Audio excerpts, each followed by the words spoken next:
Next. That's the one, remember, we talked about, we didn't know what it was. It looked like a bulldozer had run back and forth inside the crater.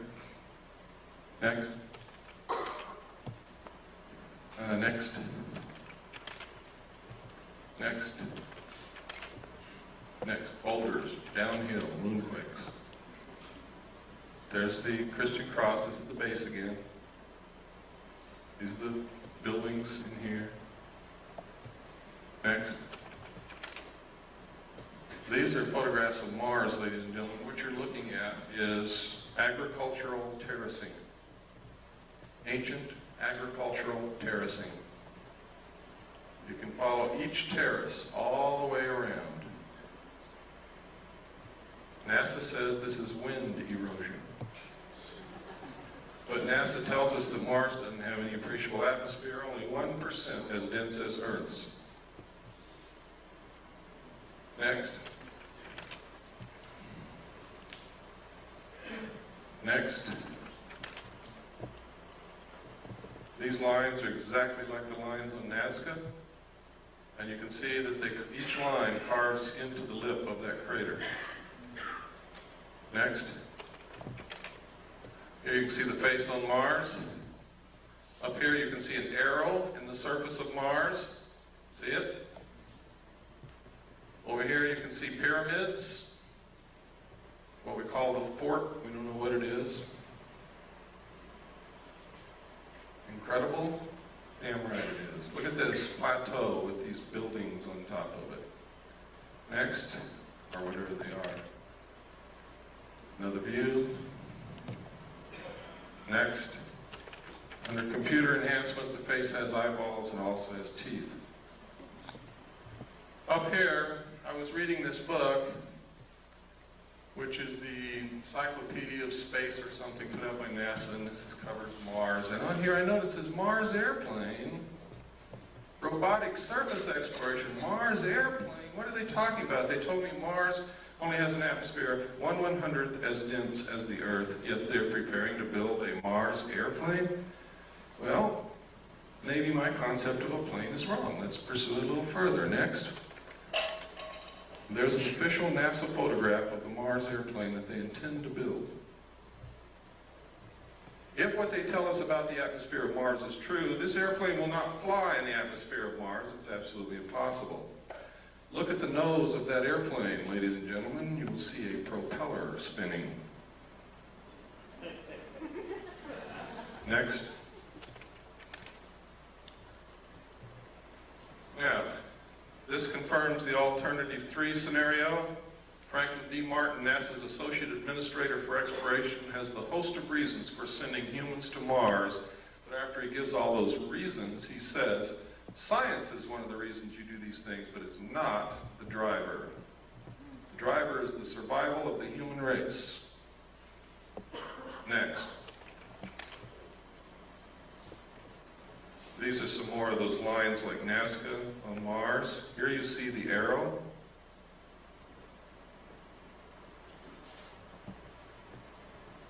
Next.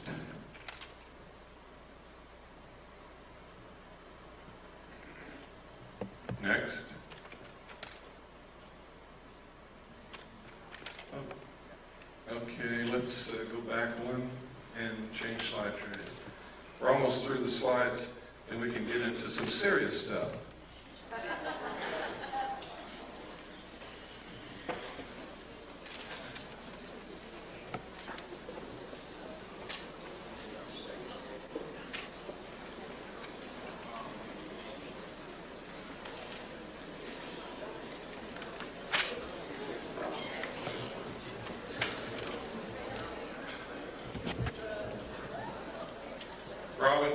If I came to Georgia and did this, that she would take me to dinner tonight.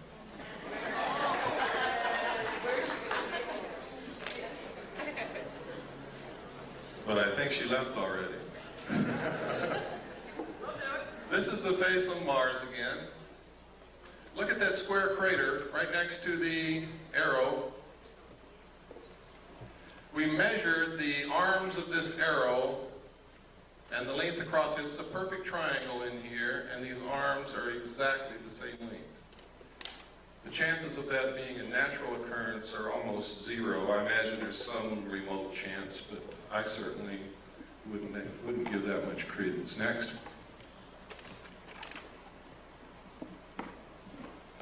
And look at this down here. It's almost boat-shaped with what appear to be buildings on top. They may not be buildings. We can't get perfect 90-degree angles on it, but that could have been eroded away over who knows how many centuries. Next. The black dots. Those are places where the spacecraft was sending back the information and it didn't make it to Earth. They're not freckles, they're not painted dots on Mars, they're just where the bits of information didn't make it from the spacecraft to the Earth. Yeah, the face is approximately 1 mile across. Next. I really don't know, ma'am. I try not to guess at things, especially if it doesn't even remotely look like what we might guess it might be. You have to understand, when we're trying to interpret something totally alien to this Earth, we have to understand the concept of what the word alien means. What we might perceive as a landing strip might be a carnival to them. Who knows? Look at this. This is the Martian probe that we landed in 1976, I believe. And it took this picture of something flowing from up here down to here. Could be sand. Sand does flow under the right circumstances, or it could be water. If that's flowing water, then that's significant. If it's sand, it means nothing. Next. Government scientists call newly discovered heavenly object a stray asteroid. Sounds kind of interesting, doesn't it? Until you read the subhead. Astronomers worldwide in disagreement with official explanation call phenomenon an intelligently guided object. London Evening Standard. I think that's 7/10/60, page 3. Next. Now, if you won't believe all this other stuff, how many people in here believe that Gordon Cooper, the astronaut, is a credible individual? Can I see a show of hands? He's an astronaut. He's also a colonel in the United States Air Force. Now he's retired. He wrote this letter to the United Nations, and in the first paragraph he says, "I wanted to convey to you my views on our extraterrestrial visitors, popularly referred to as UFOs, and suggest what might be done to properly deal with them."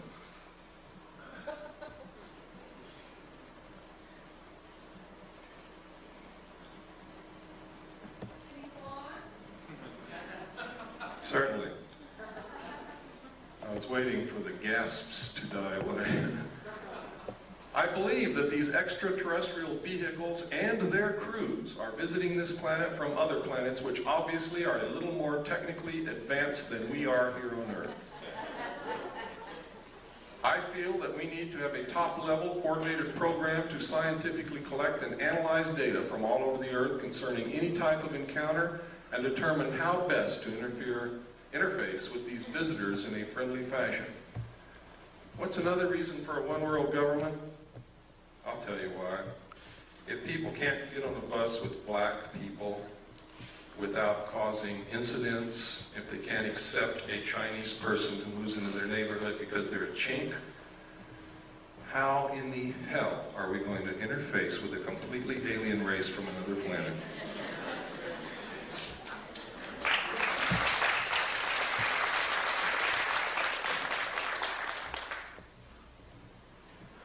Okay, next slide.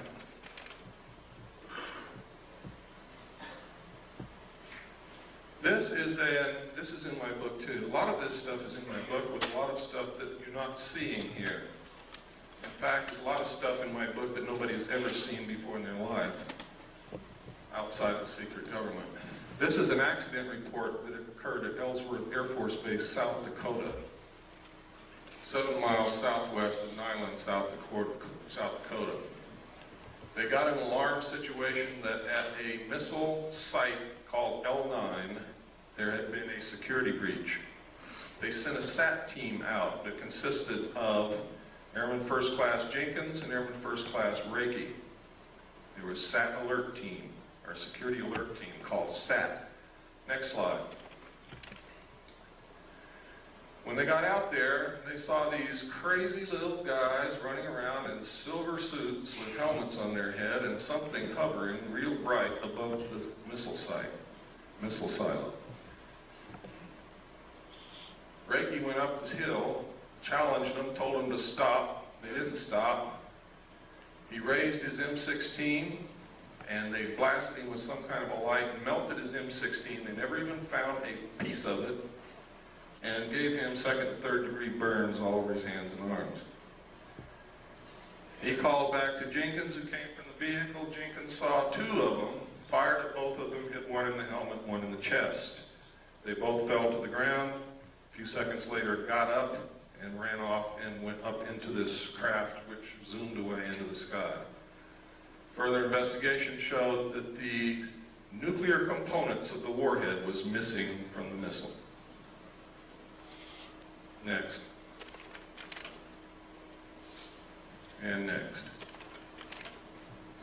UFO photographed over Disneyland, that's it down there. In the space of clicking the shutter of the camera, this thing moved back and forth about 12 times and then caught it here. That's how fast it was moving. And the reason I included this, because while people who go to Disneyland may be interested in fantasy, they're usually families, they're usually middle-class people, they're usually respectable, they're usually credible, and thousands of them saw this. Next. There it is.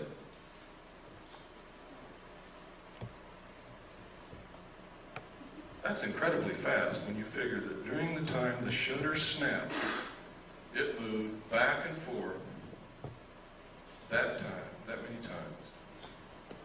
Next. This is a Billy Myers picture. One of the things that I think is incredibly suspicious about his still photographs is they're always sticking out of the tree. However, I must caution you because he has produced some movie film which is incredible. It's been analyzed by different countries, different people, different scientists. They can find nothing wrong with it. Shows craft way out in the distance with trees in between, flying over cars that are moving on the ground and all kinds of things. Next. This is one sitting on the ground. Looks like, never mind. Next. This is a drawing that an abductee made of the craft that they were supposedly abducted and taken up into. Next. This is one of the best of the historical, genuine photographs of UFOs that exists.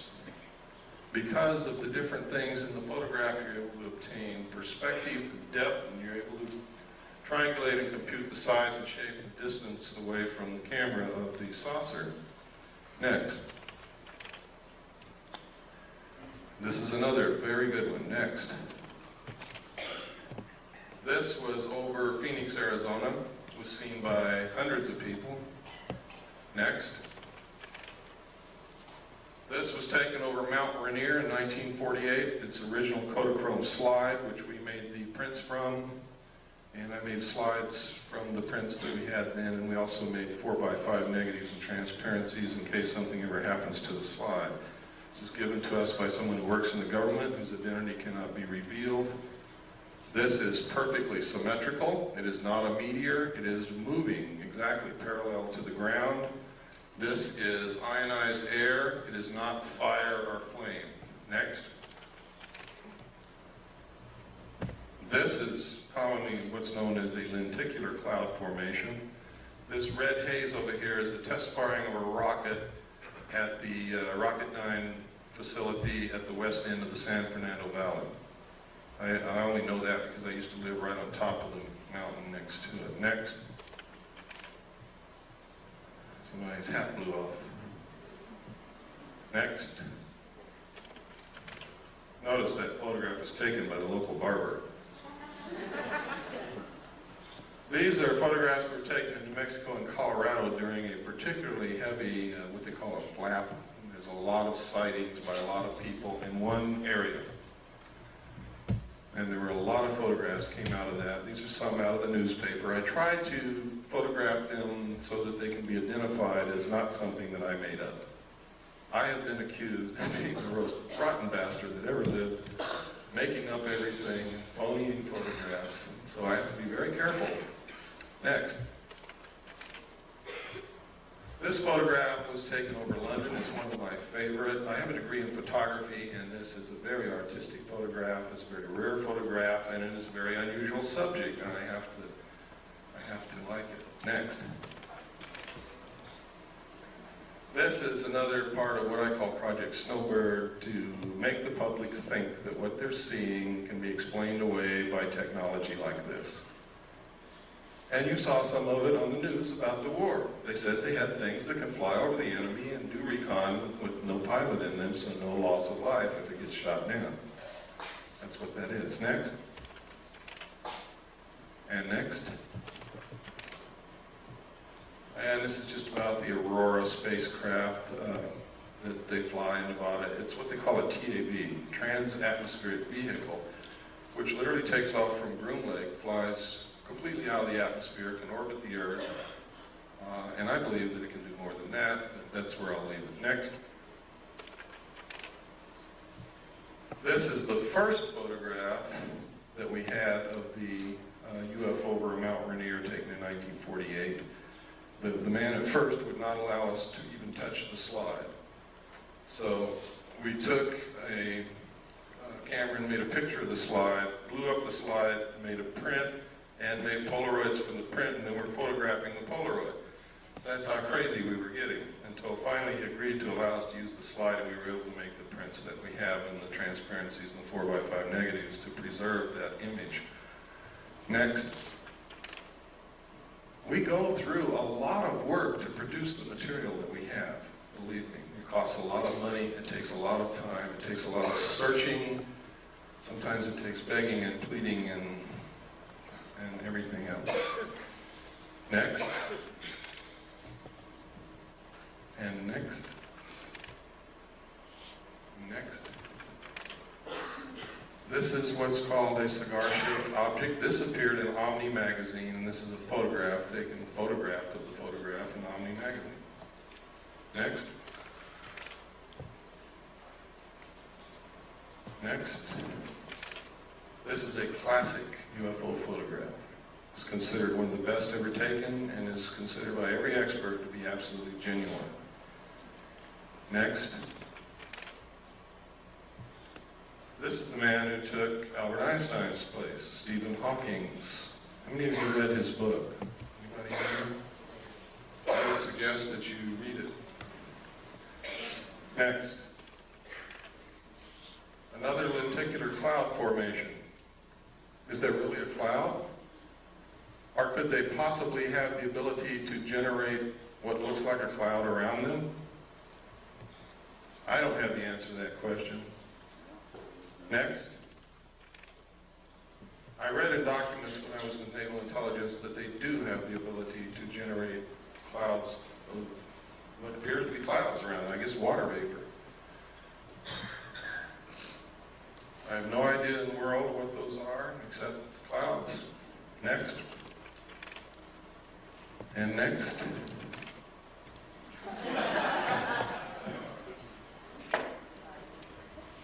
Is this what they're trying to make us believe is happening? So that we'll accept a one world government, give up our freedoms, submit to totalitarian control? Is that the easiest way to control us so that we don't destroy the earth? Is that what this is all about? That, by the way, is from The Creature from the Black Lagoon, which was a classic horror film for the buffs. Next. And next. They do exist, folks. For those of you who thought they didn't, never saw any, they exist. This was taken from an airplane window. So you know that nobody threw a hubcap into the air. It's above the clouds. Next. This was taken by a tourist in Hawaii. He didn't even know that it was in the sky. He was taking a picture of these beautiful women, and it wasn't until he got the pictures back and he was showing his vacation photographs to a friend, or at least this is the story, that his friend said, "What's that?" And he said, "What?" I never saw that. And this is a close-up. Next slide.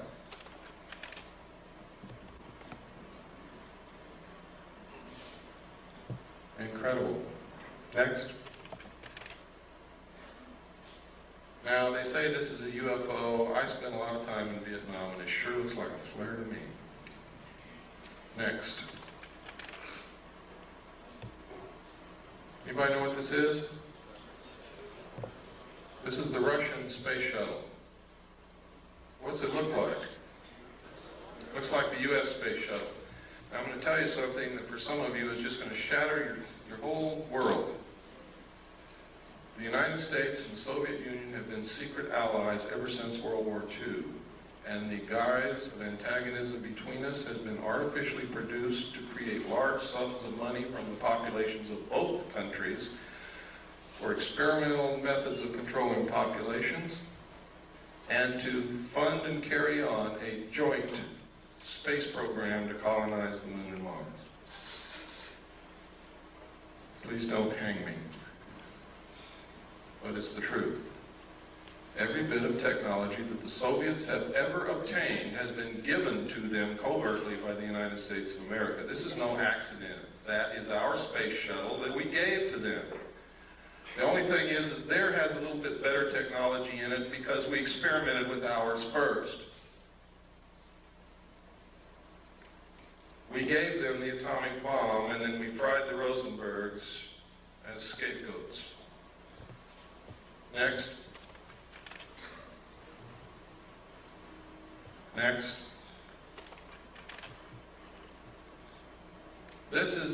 These are a series of photographs put together from the Venus orbiter.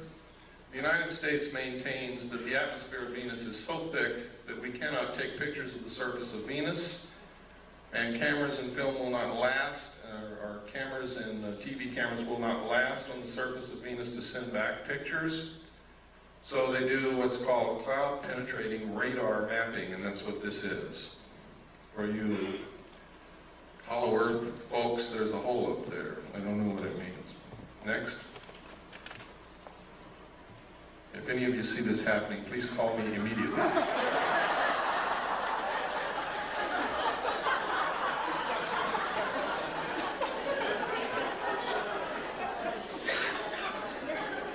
Next.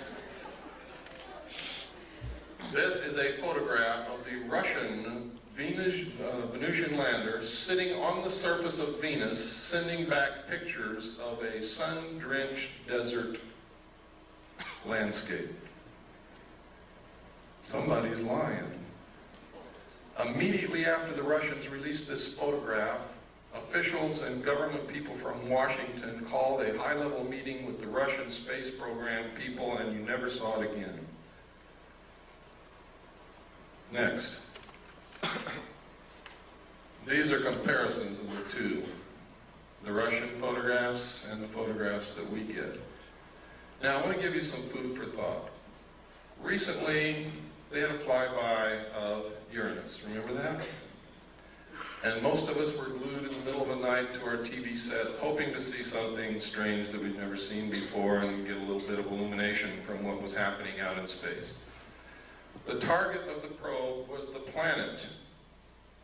Does anybody remember that? The target was the planet. The main interest for the flyby was the planet. What did we see? Anybody know? Did anybody stay up like I did and watch?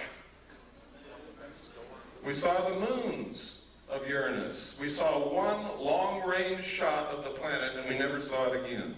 But we saw the most incredible close-ups of the moons of Uranus that you could possibly hope for. Why? Why wouldn't they show us the planet?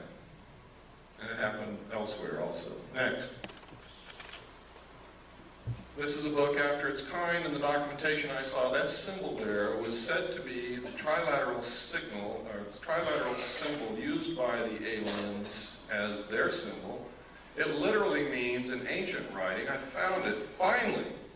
The first place I ever saw it, outside of the official documents, was on this book. The second place was in a Bible that contained a page of old ancient Christian symbols. And another one, I found a book in the library, I forget the book, but it was about symbology and symbols.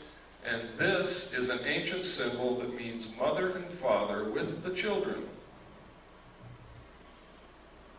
See, these are two old symbols. You take this apart and you have a mother symbol and a father symbol, or a man and a woman symbol. Put them together, it's mother and father. It could also mean the process of reproduction. With a circle on one side, it means one child. With a circle on the other, it means two. This literally means mother and father with the children. The thesis for this book is a scientifically dependable yet popular analysis of the theory of evolution. In it, he inserts that there must have been some outside interbreeding or influence or genetic insertion into the human race to produce modern man. Next slide. This book was first written in 1927. Next. This is an article that just says how they can move technology, secret technology, from government laboratories into the world. Next. And next. Oh no, go back one. Go back one, please. Right here. This is a perfect illustration, folks. Look at this photograph, and you'll see that in the shadows there is no detail whatsoever. In space, without an atmosphere, there can be no detail in shadows, because the only thing that will produce light in shadows is diffusion of light through an atmosphere. Now, next photograph, which proves that this photograph was not taken on the moon. Or if it was taken on the moon, there is an atmosphere. Next. Oh, this was right after I gave my talk in Sedona, which I'm sure some of you know about. I was driving back the back roads because I wanted to see some of Arizona, because I had fallen in love with Arizona, and now I've moved there, and I'll show you how much I've fallen in love with it. And I saw this cloud form. There was nothing there. There was no cloud in the sky anywhere, and all of a sudden, bam, a saucer-shaped cloud right in front of my eyes. I stopped and took the next picture, next, and it disappeared as equally, as quickly as it had formed. There was not another cloud in the sky. There's no lake. There's no water anywhere.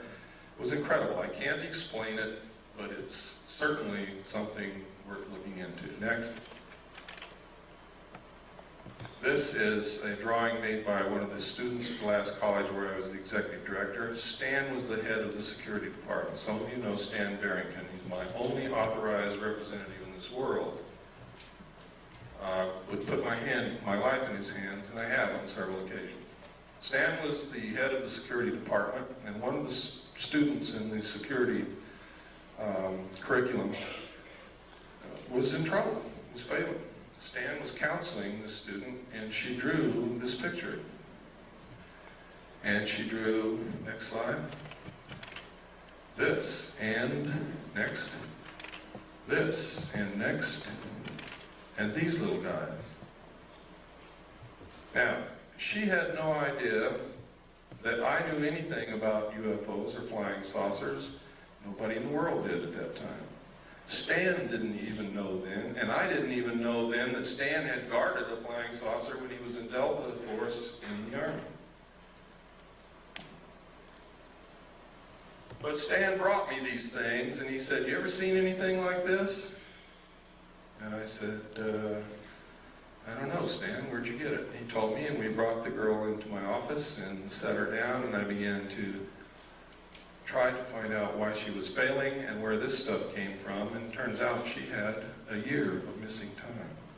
A whole year out of her life she could not account for. And she couldn't concentrate on anything, and that's why she was failing. Next.